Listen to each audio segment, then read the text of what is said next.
We are living in a computer-programmed reality, and the only clue we have to it is when some variable is changed and some alteration in our reality occurs. We would have the overwhelming impression that we were reliving the present, déjà vu, perhaps in precisely the same way, hearing the same words, saying the same words.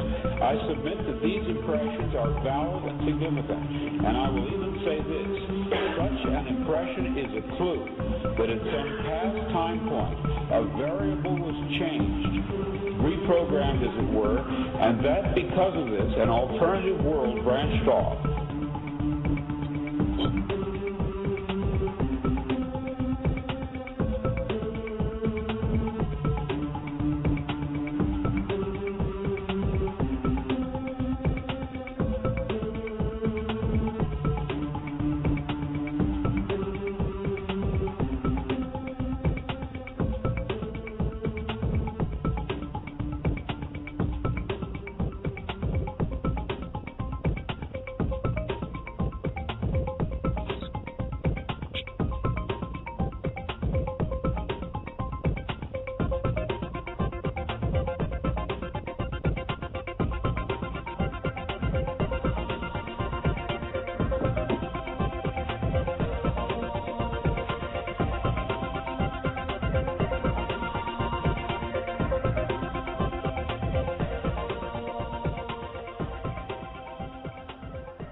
Good morning and welcome to another edition of Free Association Radio. This is Robert Phoenix, and it is the 15th of July. The skies are cloudy here today. In fact, they're more than cloudy. They're actually completely gray. There's a darkness in the atmosphere, and slowly the rain is falling, and it's a fitting milieu, I think, for where we are today. We are really kind of in a very dark period in our collective and American history, and for many reasons, and not just the one that we're going to talk about today, or at least I'm going to talk about today, which is the highlight topic of this show and many other shows and talk shows and newspaper articles and networks and blog posts and Facebook and Twitter ad infinitum, and you know it's the George Zimmerman, Trayvon Martin experience. I'm going to read a piece by John Rappaport, which I think is quite good. And if you don't know who John Rappaport is, I highly suggest you find him and read his work. He's very clear, he's very lucid, and he disassembles sort of the matrix reality that we're living in today. And I think he's done a pretty good job on the Trayvon Martin piece. And I'm going to read that just a little bit later. It's an interesting piece to watch unfold before our very eyes, and to see how this will grow and mushroom and mutate. And it's a force in some ways. What we're seeing now is a force that's been unleashed and can be directed, and directed in ways which people want it to be directed, guided, steered, to play on people's sense of powerlessness, to play on people's sense of rage, to play on people's sense of injustice, whatever that injustice means to any individual person. I have my own version of injustice. You have your own version of injustice. Somebody else has their own version of injustice. In an event like this, it tweaks each and every one of our places inside of ourselves where we've been wronged, or we feel as though something outside of the truth has occurred. And so what we're looking at here again is the manipulation of a social trauma. It's a trauma that we all have. And the trauma that we have is called denial. And it's called denial of the truth. And injustice is one manifestation of denial of the truth. So it doesn't matter whether you're black or white or brown or Asian. And it's interesting. We'll talk about the Asian piece. Very interesting, because over this last week, I don't know if you guys saw this, it happened, I think it was on Friday, actually, KTVU, the news channel that I grew up watching as a kid, they put out the names of the pilots on Asiana Airlines. And on one level, it's very funny, right, because the names themselves connected to the tragedy is very funny.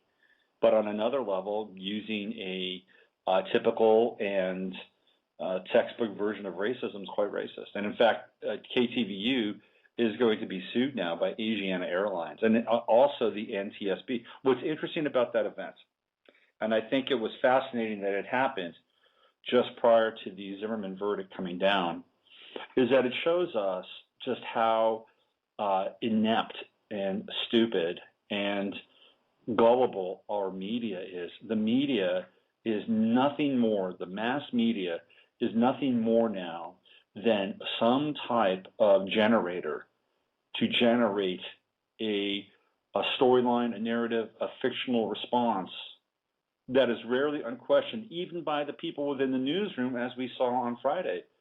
The newscaster, I think her name is Tori Marshall, she read the names of the pilots, the 4 pilots, and they were joke names. Captain Something Wong, it's a joke name. She read right through those things like they were, lines off the 10 Commandments. And so what we saw is how gullible and just how mindless the media is, and can be even led around by its nose by an intern at the NTSB, which is who put those names out there. So we got that. We got that as a window, as a precursor, as a window to the Zimmerman trial. And if you were really paying attention, you could have picked that up and you could have said, okay, the media is going, the media can be moved any way that it needs to be or wants to be by anybody that has an agenda. And we're clearly seeing that taking place right now. What is the agenda? The agenda is very simple. It does not, you don't have to have a degree in cryptography to understand what the agenda is. The agenda is divide and conquer. It's very simple.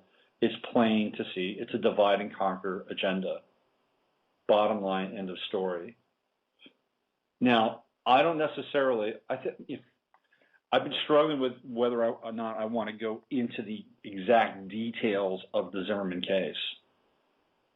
Okay, because a lot of people are crying out that the jury was bought. Well, how do you know the jury was bought? You don't know. I see that all the time. The jury was bought. Really, show me some proof. Show me some evidence that the jury was bought. The jury, by the way, was selected by both parties.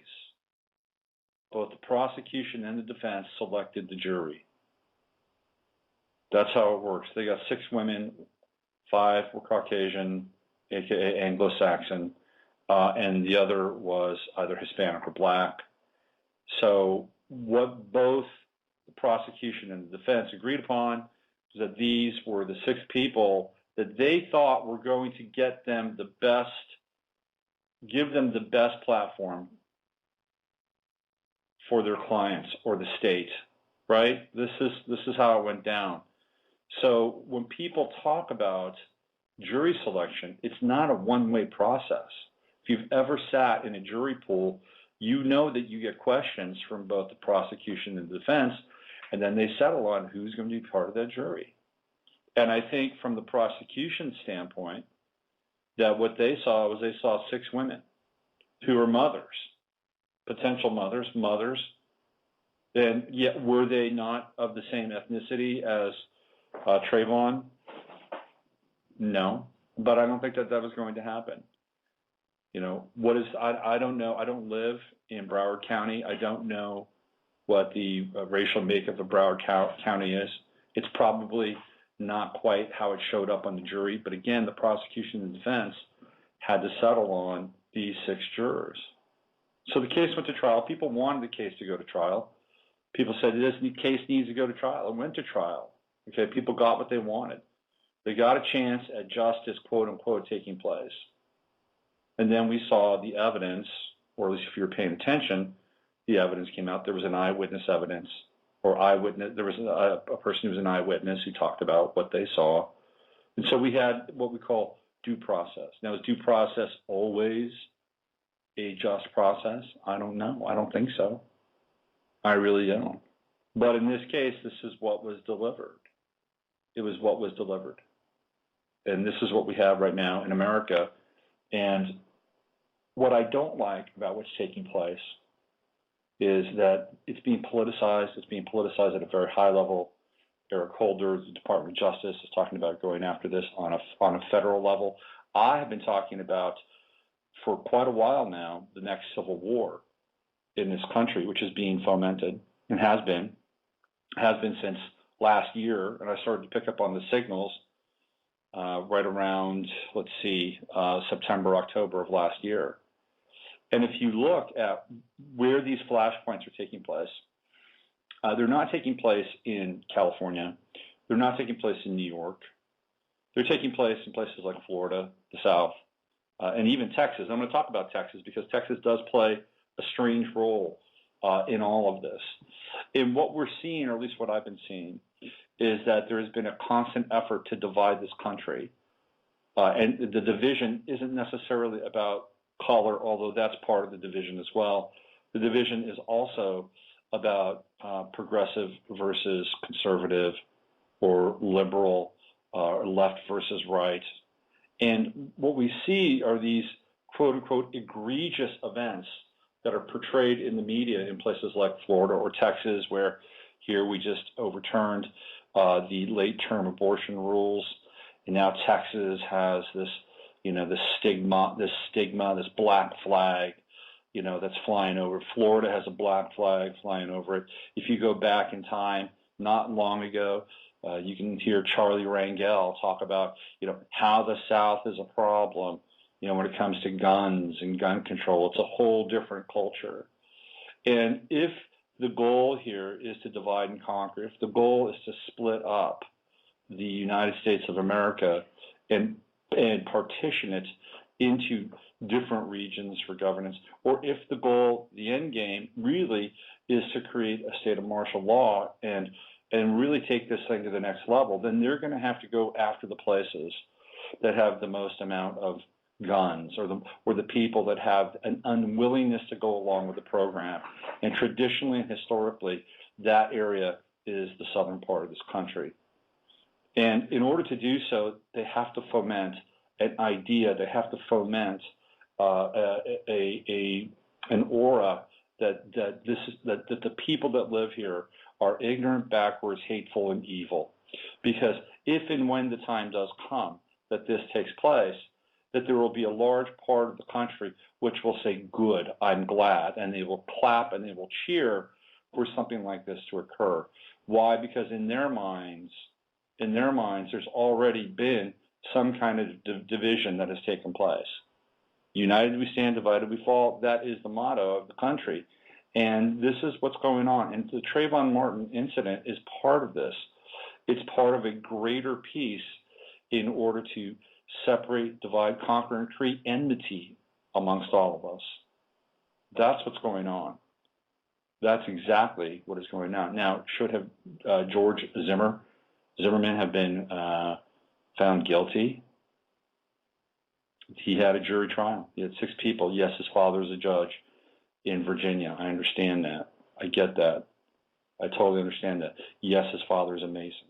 Yes, Trayvon Martin's father is a Mason. Who knows what the hell is going on there? That's a whole other narrative. That's a whole other subtext. Then you've got this strange rumor that Dick Cheney might have Trayvon Martin's heart. In the world that we're living in, I wouldn't dismiss the bizarreness of that, to be honest with you. Not one moment.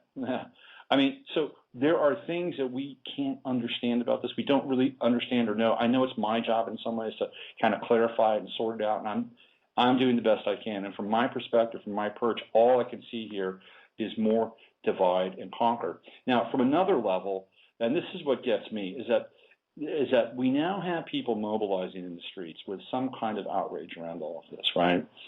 All of a sudden they're pissed off, they're angry. Well, there are plenty of moments in the last 8 years to be pissed off and angry, okay? And I don't understand why it's taking this catalyzed and in many ways synthetically driven moment in time to move people along a certain line. I don't understand it. I mean, I do, I guess, but let me just give you an example. Michael Hastings, for all intents and purposes, was just taken out, absolutely taken out in Southern California.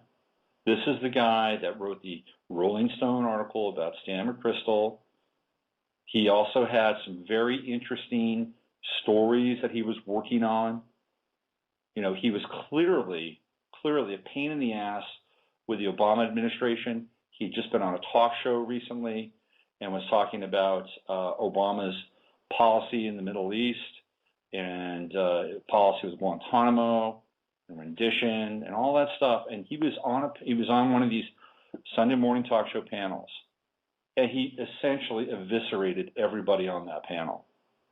Even the guy that's on the show, on the panel, ostensibly to run Obama's talking points, he just laid waste to him.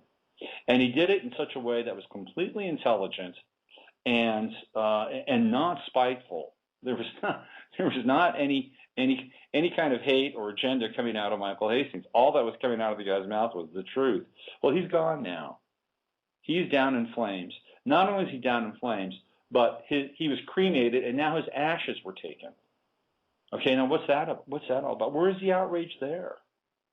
You know, here's a guy whose life was snuffed out because he was talking about things that made people uncomfortable, and there's no outrage there. People won't get up out of their chairs and realize that somehow a Mercedes, you know, flying down the road out of control, exploding, and having its engine go down the street another 40 yards, that it's some kind of common occurrence.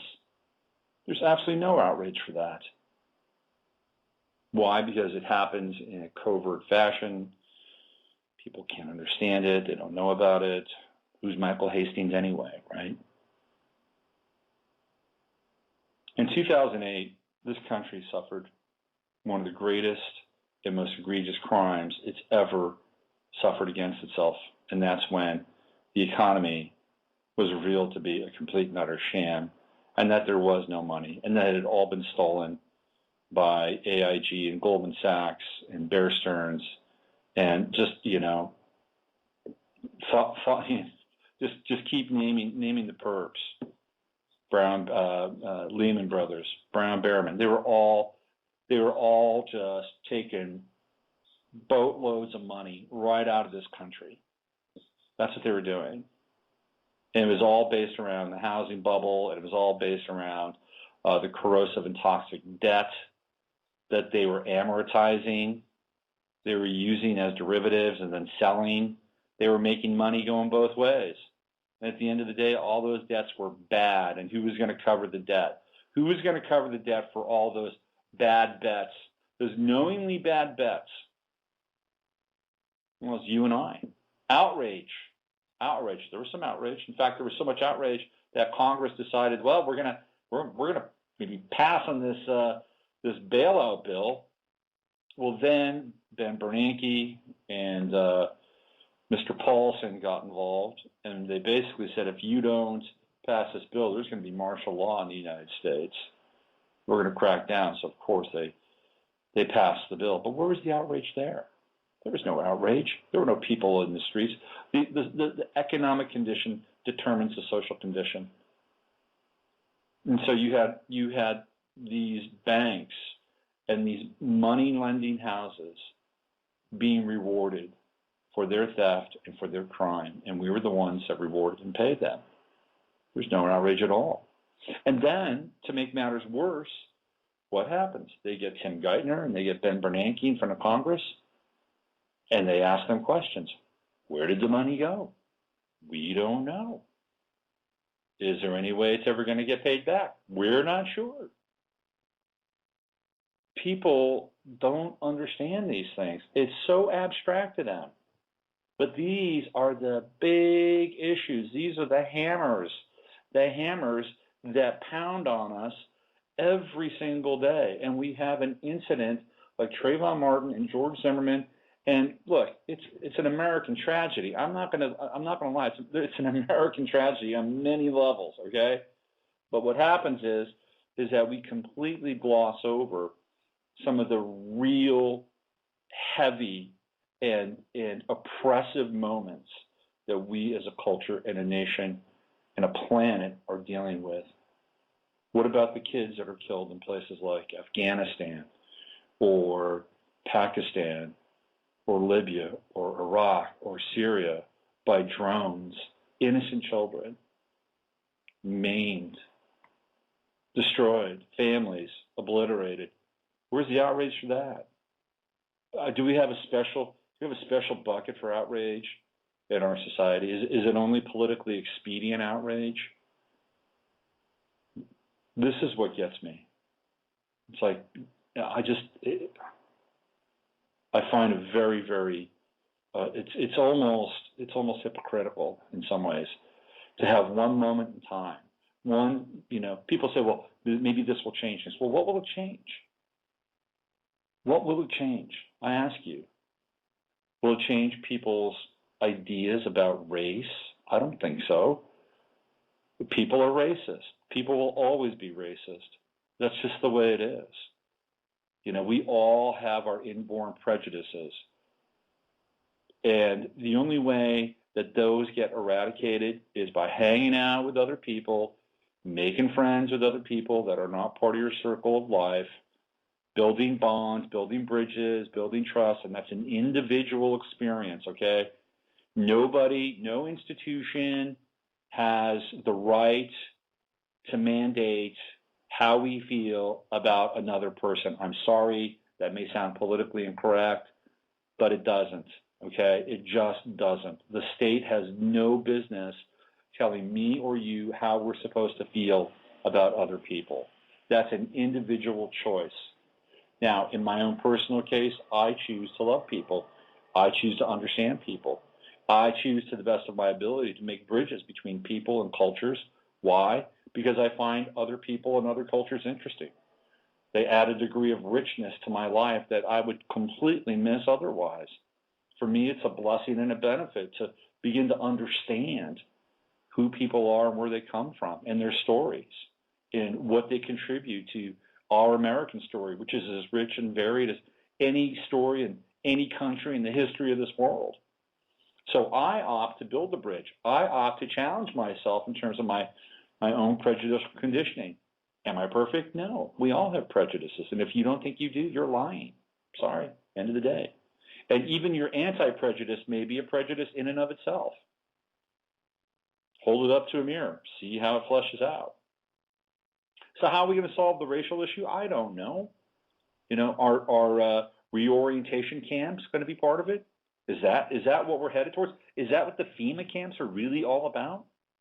To reorient people in terms of their racial prerogative or how they interact with the races or other classes? Maybe. This is what they did in Russia with the gulags. But I don't think that is the issue here. The issue is not racism in America. Is the issue justice in America? Partly. The issue is how we're manipulated in America. With that, let me just transition into John Rappaport's blog here. This is it's a great piece. The George Zimmerman Trial, Life and Death in the American PSYOP. This is from July 13th, 2013. This is what he says.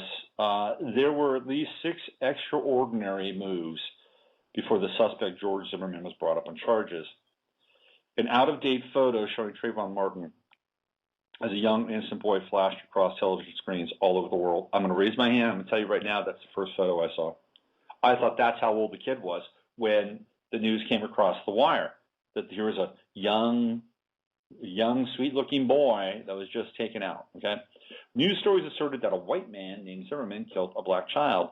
NBC edited 9/11 audio between Zimmerman and a police dispatcher made it seem as if Zimmerman was voluntarily profiling Martin as black, when this was not the case. Several NBC employees were fired over the editing incident. Let me read that again. NBC edited 9/11 audio between Zimmerman and a police dispatcher and made it seem as if Zimmerman was voluntarily profiling Martin as black when this was not the case. Several NBC employees were fired over the incident. In the same 9/11 audio, according to CNN and other media sources, Zimmerman said, "fucking coons." This was corrected to "fucking cold." Finally, this became "fucking punks." President Obama said if he had a son, that son would have looked like Trayvon Martin. That's a weird statement. The president has no business at all chiming in on that level. None. Sorry. NBC and CNN weren't the only major network outlets that presented false information to the public. ABC obtained footage of Zimmerman at the police station on the night of the Martin killing. The network claimed there was no visible evidence that Zimmerman had sustained head wounds, but then a still from the video surfaced, which showed cuts on the back of Zimmerman's head, supporting his statement that he and Martin had been in a fight. At that point, ABC broadcast the video stating they redigitized it, and the wounds were now apparent. So ABC edited out the wounds, the still emerged, and then they had to put the wounds back in. These actions taken together define the case as a black versus white hate crime. The door was pushed wide open, letting in millions of voices to assert their positions and feelings on a matter of race. The whole race issue was dealt a blow when it turned out that Zimmerman wasn't white. His father was white. His mother was Peruvian. Her grandfather was African Peruvian. I believe he's wrong here. I believe it's his grandmother who was African Peruvian. At least that's what my research has shown. But by then it was too late. Media forces and politicians and hustlers and private citizens on both sides of the race issue had already shoved in their chips and rolled the dice. They couldn't turn back. They couldn't say, oh, well, this is the murder of a black boy, but a white man didn't do it, so let's reframe it as another tragic killing. Al Sharpton couldn't say, we thought we had the quintessential white on black murder of a young boy, but we don't. Let's fold our tent and go home and wait for another day and a better reason.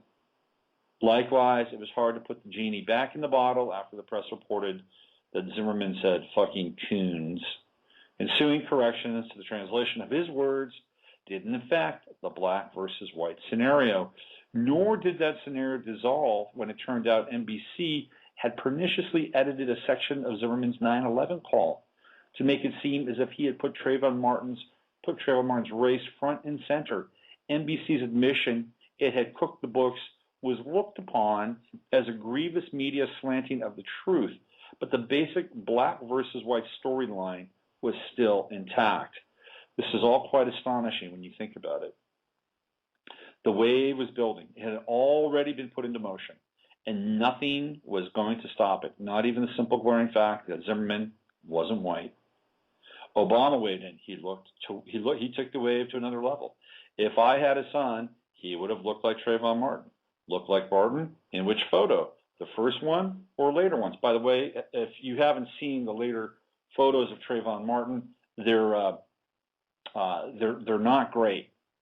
Okay, they really, unfortunately, lend credence to prejudicial views about Trayvon Martin. Right? I mean, he's got gold teeth. He's got, he's flashing gang signs. It's not a great look, I got to tell you. So this is what he's referring to. The race of the accused is the whole issue, and yet everyone can see right out in the open that his race has been wrongly identified, and it doesn't matter. We're going to go forward as if Zimmerman is white. Now, he says this, none of the above is proof that Zimmerman is innocent or guilty. Taken together, it is all about establishing a black versus white as the context. Absolutely. The context is patently false, but it functions as an enduring symbolism for the issue of race.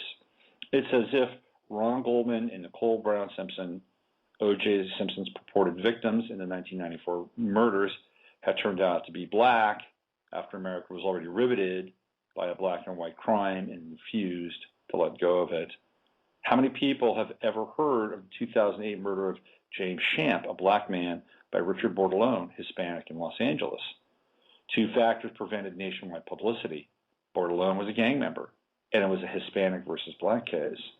The Zimmerman Martin Zimmerman-Martin is part Hispanic versus black, but it's not playing that way. Claims that Trayvon Martin was stalked and profiled would not be enough to turn the Zimmerman trial into a national event unless Zimmerman were still held up, even if only in false memory, as a white man. Many media outlets and politicians, including the president, have been instrumental in forwarding this psyop. But Zimmerman-Martin is part of a much larger program, identifying so-called racial characteristics and then cementing them in the mind. White equals certain qualities, black equals certain qualities. At the bottom, this is one more way of insisting that the individual no longer matters. It's a way of claiming that what matters is the group an individual belongs to. In this instance, skin color defines the group. The primacy of the group over the individual is the true devastating operation in America. Individuals have freedom. Individuals have independence. Individuals have potential power. These elements are an anathema to fascists. Groups only have agendas. They seek fulfillment of those agendas through government. That kind of partnership increases in the long run the dominance of government. Underneath it all, this is what we're talking about here. Individuals must go. Only groups should remain. That's a great piece, and John, of course, brings a significant light to this, and seeing how we are constantly being played along these lines, constantly traumatized, we're constantly poked, we're constantly prodded, we're constantly being moved. Our attention, our signal is being tweaked and conditioned to react. I'm witnessing it all over Facebook. All over Facebook. People are reacting to this in ways that are mind-boggling. Channeling their rage, channeling their anger, channeling their resentment, channeling their frustration. Is this really the catalytic moment? And if so, what? How? How does it resolve? There's no resolution for this. There's no resolution for this. It's an event that happened. And what we have to do is we have to learn from it in our own individual way. And hopefully you're learning something right now. Hopefully I'm sharing something with you that brings some light to this situation, that maybe it's not just black and white. All right, let me do this. Let me play some music, and I'll open the phone lines, and you guys can chime in if you like, and bring some of your ideas or thoughts to bear on this. Let's just keep it short. Let's do how about a little smashing guitar today? How about Michael V. Hill, testing 1, 2, 3. I'll be back in 3 minutes and 6 seconds. You're listening to the Monday Mashup. I'm Robert Phoenix.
That was my Uncle Lee Hill, testing 1, 2, 3.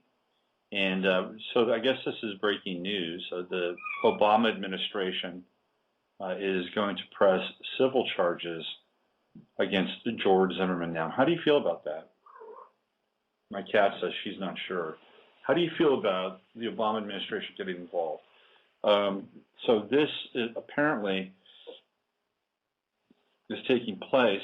Eric Holder and the Department of Justice, they have filed charges against Zimmerman for violating Trayvon Martin's civil rights.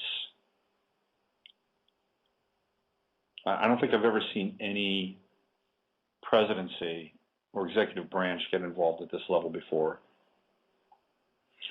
So it is not done. It is not over. We are going to be having this played out again for who knows how long. This is a wound. This is an open wound, and it's continuing to be poked right now, poked and prodded. And as I say this, the rain comes down heavier and heavier here in the heart of Texas. Let's go to the phone lines and let's see if anybody wants to chime in on how they feel about this. 347-308-8995, 347-308-8995. You can call in and vent, give your feelings or your insight into what you think is happening and how it can and will play out. Astrologically, we have actually a very nice aspect coming this week. It's on Thursday, peaks on Thursday. That's the Grand Trine. And we need the Grand Trine. Mars is in Cancer, and within the next 2 weeks, it's going to oppose Pluto, which can be a very hot button, very much of a hot button aspect. Let's go to our friend Lanice in Memphis and try to take the temperature as to what's happening in Memphis right now. Hello, Lanice. Oh. Are you there? Yes, I'm here. Hi, Robert. How you doing? I'm good. How about yourself? I'm doing pretty good. I just wanted to bring you on here to get a sense as to what's happening in Memphis. How are people responding to this down there and in your community? What's your take and feeling around all of it? Well, it's a lot. I'm having a lot of thoughts, and it's sad.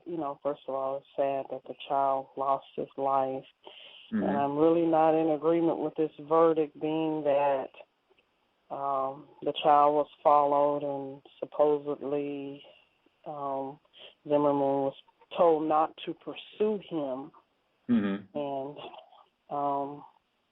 I feel like he should have gotten some type of sentence for the murder, being that he was told not to follow.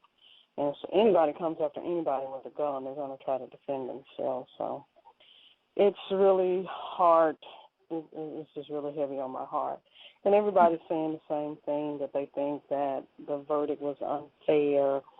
And I'm seeing on the news that there were some protests here in Memphis about it. Right. When you have you ever seen any photos or any of the videotape around Trayvon Martin, or found out any of the facts that he was actually suspended that day, that they had found stolen goods in his locker? Have you come across any of this? And if you did see him in a particularly dangerous light, would it matter at all in terms of how you feel about this? Well, no, because I don't know if what we're being told in the media is true, but based on what's being told, I would think I wouldn't change, because the man was not a policeman. He was a watchman. He was not supposed to pursue him regardless of what he was doing. Right. Now, that does seem to be the big point, doesn't it? I mean, if anything, what probably should have done, and this is where I think the American tragedy comes into play. What he should have done is he should have broken off right there, and I am in total agreement with that. Yeah. Yeah. And I think the tragedy is, if you want my opinion, here's where I think the tragedy is. My take on George Zimmerman is he is somebody who pretty much failed at life and failed at a lot of things that he's done. And I also get the sense that there is a type of impotence, social impotence around him, and that this was his way of protecting his neighborhood. And let's be clear and on the record that his neighborhood had been broken into quite a bit. I mean, this is not something that is being made up or manufactured. He cared about his neighborhood, and this was how he showed his care. And you add into the fact that this guy was mostly a failure at life, and this was his kind of message or calling that he had. So you have this character in George Zimmerman who's a tragic American figure in some way, shape, and form. Then you have this young man who, and I'm gonna, I may lose a few listeners when I share my perception of Trayvon Martin, but Trayvon Martin was hard. He was 6 feet tall. He was a big boy, and he was not the innocent picture that they portray, or they portrayed him at a very early stage. I mean, he was edgy, very edgy. There's an interesting video. You can find it online. It's called Live Leak. Go to Live Leak. You'll find the video. It was a video taken at Trayvon Martin's school, and Trayvon Martin was refereeing what they call Fight Club.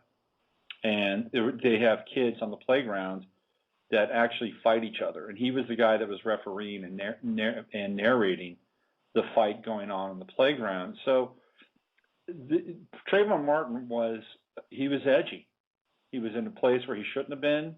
He was in a place where they had, some history there. There was very little parental supervision.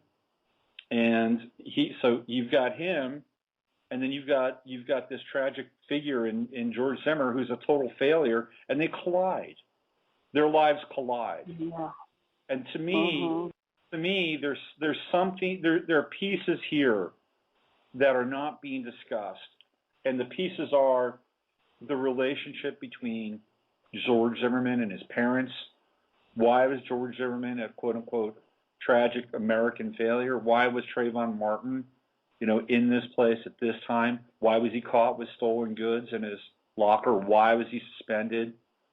Where was the accountability on the parental side for him? And I'm not trying to blame the victim here, but I think these are issues that need to be discussed. I mean, we talk about race. Well, what about parenting? What about how people are raised? And I think that this is it's a much bigger issue. It's not a black and white issue. And yeah, a young person lost their life.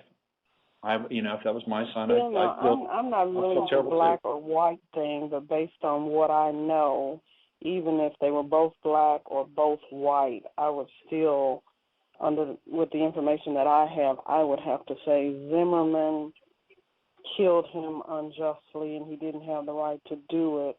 And regardless of what Trayvon has done or what he did in the past, on that particular night, walking through that place, wherever he was, I don't know exactly where it was, but this man was not the police. He was simply neighborhood watch. If he had just called the police like he was instructed to, it all could have been avoided, and that's why I agree with you. I feel that it was wrong. And then I've heard some history about Trayvon or whatever his name is, not being true. And, I've heard some good things about him as well.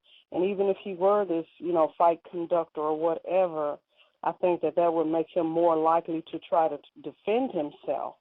Mm-hmm. And the fact that he did defend himself, I think is totally human.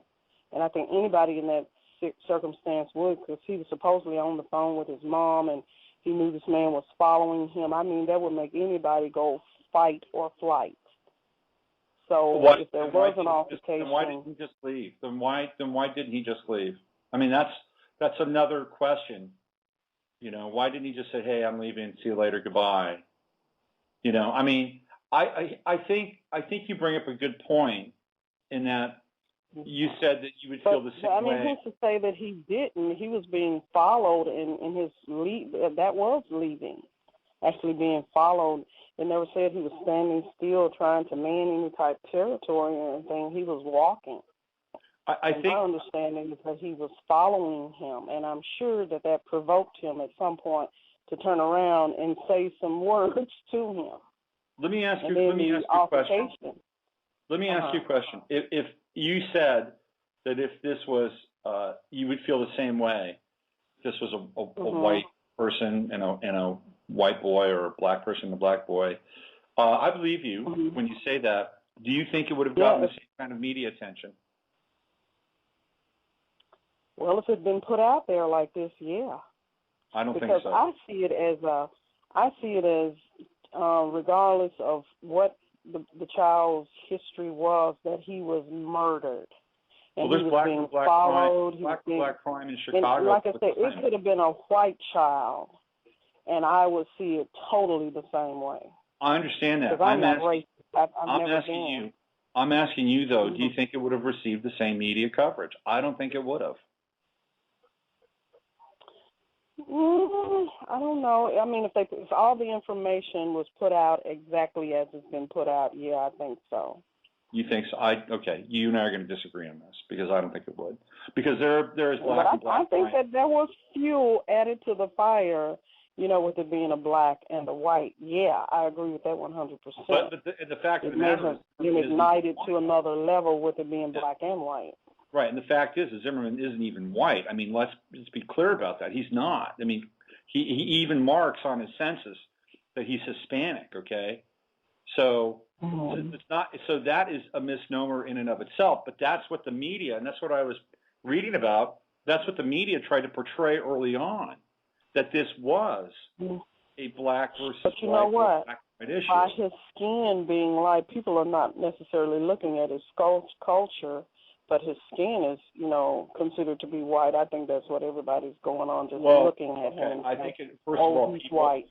People need to have a reality check because he's not clearly on his identification. That's what it says. I look at that too. That's why I said I'm not really looking at it. I see him as Hispanic as well because it's clear. Whatever he is. Right. I see that. What I'm trying to lay out here, Lenise, is that the media did not do their due diligence. They were quick to judge, and they were quick to portray this in a particular way. And it's my opinion that if this had been a black on black crime or white on white crime, they would not have received the same kind of attention. It just wouldn't have. I mean, this happens all the time in America, and especially in Chicago, where Obama is from, and they have some of the worst violence and death rates in this country. And nobody ever they do have a lot of them, though, that didn't get this attention, where the person murdered was black and the one that did the murdering was white. There's a lot of that going on, too, that didn't get the same media attention. But why this one is on the surface like that, I thought about that myself. I mean, it's like out there. Right. And we have all these other things going on as well. Now, what all that's for, I don't know, but I agree that it's gotten a lot of attention, and it's just really a hot topic, and everybody's emotions is involved in it. You're absolutely right, and I just wanted to get your take on it. And so, is everything peaceful there in Memphis? Yeah, so far there have been some protests that I didn't know about until this morning when I turned the television on. Yeah. Okay. But I don't think that he should have just walked away, because it makes it seem as if, it's okay to step out of your bounds and take on a position that you had no right doing and then kill somebody. And I feel like they just say, well, okay, it's fine. You're good. Go ahead on. We're not going to bother you. He's dead, and everything's okay. Let me ask you a quick question. Let's say, do you have nephews? I have 2 grandsons. 2 grandsons. Okay. Let's say your grandson. Let's say your grandson was in a very similar situation as George Zimmerman. Okay, and he had to defend himself, theoretically, self-defense, and went to trial as a result. And the jury decided that he was not guilty based on due process. How would you feel about that? My first thing would be I would want what's best for him. Of course, having murdered someone, that would leave me kind of open to, accept whatever fate, he gets. Because, if my grandson was harassing someone with a gun just because he was on neighborhood watch and stepped in the position of a policeman, after being told not to do that, even when he went into that initially before the program started, and even on that call and them telling him to, just leave him alone and let us handle it, and he went ahead and did all that, and someone got killed, I would certainly see that as his fault, and that he had that he initiated that process, the murder and everything, regardless of whether or not that other person tried to defend themselves or not. So if it were my grandson, I would have to accept, whatever. And then I would also be concerned about, would jail be safer for him than being out of jail? So there's a lot that goes along with that, because it may be best for him to be locked up. It may be safe for him. So my concern would be, even if he wasn't locked up, then who is going to kill him? Right. I was just asking you the question because sometimes if the system works for us, then we have a very different take on the system itself. So I understand what you're saying, and a lot of people probably would be, well, great, he didn't go to jail. But if he were mine, I would think that I would, being of the mindset that I'm in now, that, well, you reap what you sow, even if you are my grandchild. If you put yourself in that position, you have a gun that you weren't supposed to have, and you continue to want to pursue somebody after you've been told not to, and then you shoot and kill them, I would have to surrender right there and just pray for him. Now, do you think, whatever the outcome? Do you think that, and this is, I think, an important, and I'm asking this question because I want to get some insight. Do you think in your mind that George Zimmerman hunted Trayvon Martin down and just cold-bloodedly killed him? Is that what you think took place? Well, I don't really know what has happened, but based on what has been put out there, it sounds as if, to me, yes, that he did. So based on what I heard that he said, that I don't know to be true or not. But based on him continuing to pursue him, and I heard that he said things like they always get away with this, and there were previous break-ins, and that my take on it was he was intending to handle it himself. Right. And he did not want him to get away with it, being that it was, this particular young man, Trayvon, or anybody else. Based on what I heard that he said, yes, I think his intent was to do something about what he felt was going on that was wrong in his neighborhood. Okay. And with the fact that he disregarded, his position as far as being a neighborhood watch person and having that in writing, and then being told on the very call to stop, let us handle this, and put away your weapon and leave him alone, do not follow him. Yes, I would say he had intentions. Right. Well, I handled it his way. You and I agree on the part where he should have stopped. I agree with you on that. I completely he should have agree stopped. with you on that. Now, after that, what took place, I don't have. Yeah, we don't know. I don't have. But I would say that Trayvon or any other person, black, white, red, or blue, in that situation, just walking. Now, I could see if he caught him breaking in somebody's house or going in somebody's window through their home.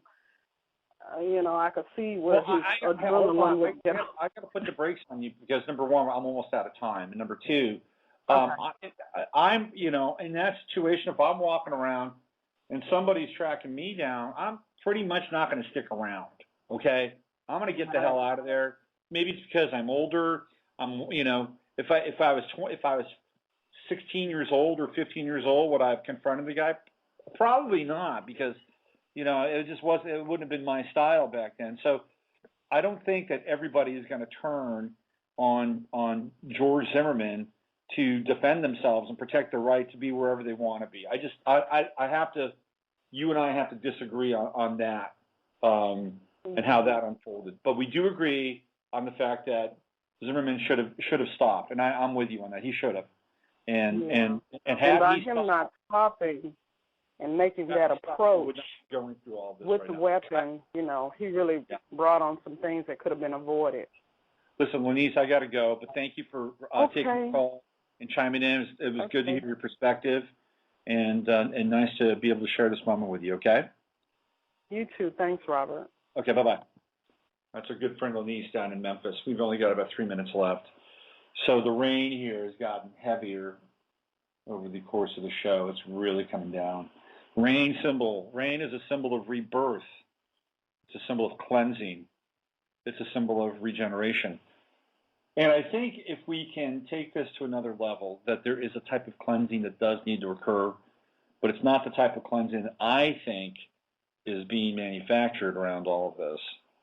A type of cleansing that needs to take place is for each and every one of us to look inside of ourselves, inside of our own souls, to see just who we are and where we're coming from and what kinds of narratives and stories that we latch onto for whatever reason, even for the most quote-unquote truthful or the most authentic. We need to challenge those. We need to challenge our assumptions, every single one of us. And the truth will always come through.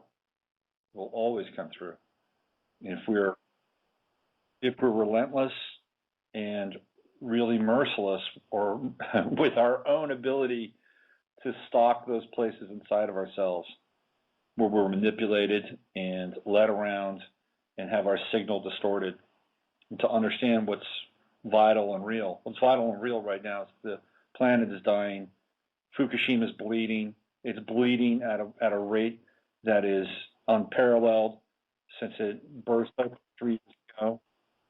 We've got fracking happening all over this country now. We've got genetically modified foods, frankenfoods. Our entire life is being threatened on this planet.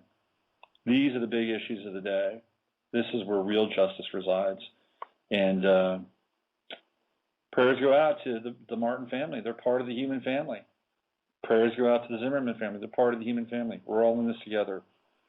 And that, I think, is the biggest challenge we all face. All right. Thank you for listening. Use your head and discern what's real, your heart to say what's possible. I'll be back on, I may not be back on Wednesday because I am going to be out of town. But if I can be, I will. You certainly will know. This is Robert Phoenix. I will see you on Friday for sure. Adios.